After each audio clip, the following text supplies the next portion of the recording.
Welcome to the Banker Lamp. Please enjoy the video. You're ready. Wear and unlock your Apple Watch and keep the paired iPhone close.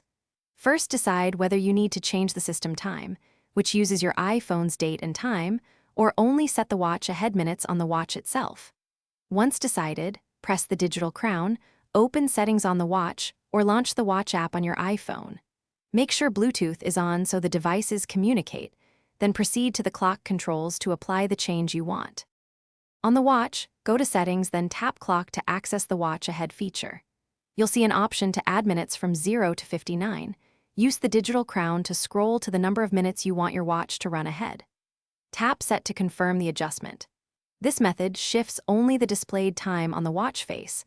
Notifications and system timestamps remain tied to iPhone time, so use it when you need a visible offset without changing global time settings. To change the system time or time zone, open Settings on your iPhone, go to General, then Date and Time.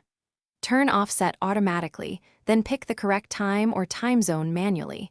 This updates the paired Apple Watch immediately. Once done, make sure both devices are connected and give them a moment to sync. If the watch does not update, restart the watch or toggle Bluetooth. If problems persist, check iCloud and location services, because they can.